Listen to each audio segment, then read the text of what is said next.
fundamental issues of one, investment of the Igbo man in his land. It is abomination that the Igbo man will live here and go in the West and invest in the West. When you go to Lekki, 60% of the houses are owned by Igbos. When you go to Kaduna, Kano, everywhere, investments there are owned by Igbo men.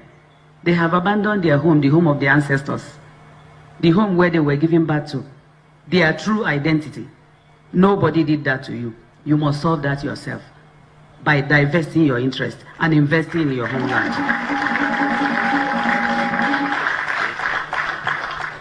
My brothers and sisters, that's point number one.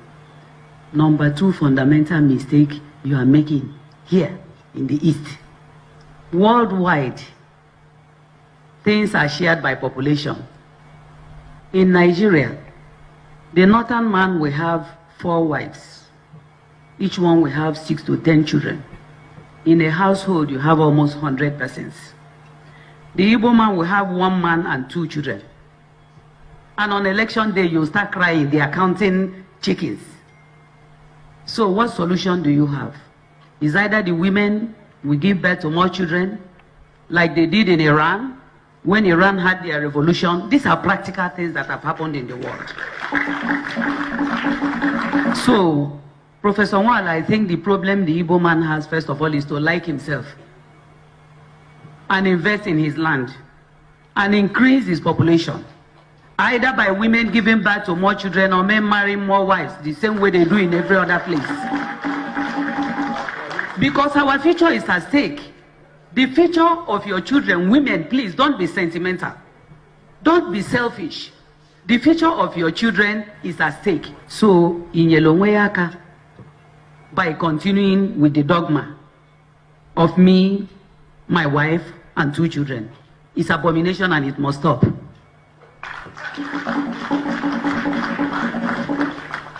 Then we say because of religion. We have abandoned certain of our values because of religion. When the people of Israel in the Old Testament asked God, you love us, you made a covenant with us, but we want an earthly king.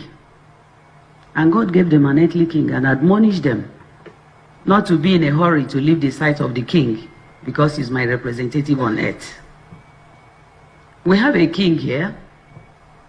I expected that immediately after the national anthem and you do the Oyibo prayers, a bowl of kola nut will be taken to the king. The king will touch the kola first before any other person. And he will break the kola nut and pray for everybody.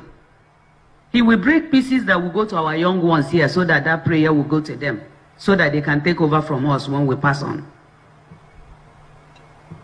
I noticed that kola nut was brought. It wasn't taken to the king. And then it was shared. After the sharing, before it's taken to go and pray. So Chukuyaba ala inifai metata.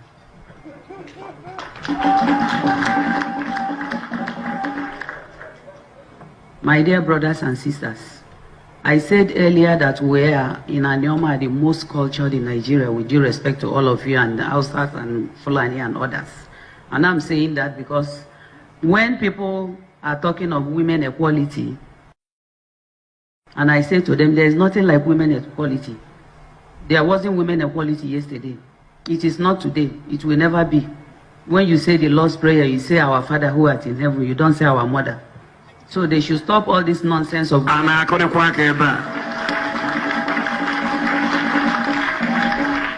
There is nothing like that. It's not God's intention. Equality is not God's intention. God's intention is for woman to actualize her purpose in creation.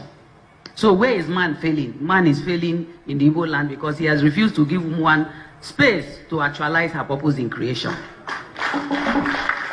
Is there any reason why a woman in the East cannot inherit from her father who delivered her?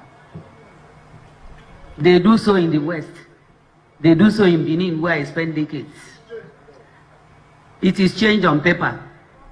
It hasn't changed practically. It has changed on paper. I spoke to Muslim friends of mine when I was in England decades ago.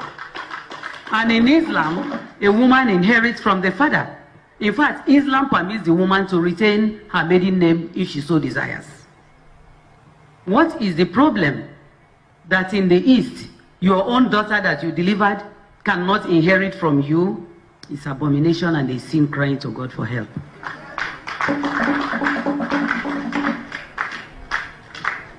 Is there any reason why communities in the East, like I suggested years ago, cannot crown mothers in their communities? The way my forefathers in Anioma decided that there will be a stool for a woman. My community has a traditional ruler. He is in charge of men and male youths and the land.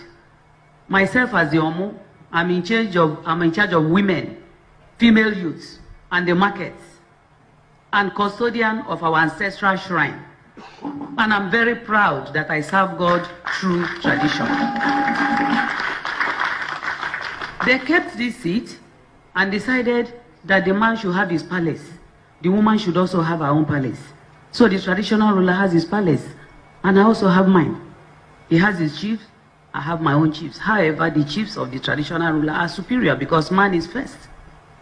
That's the way our forefathers kept it in Anioma land, from Asaba to Abo.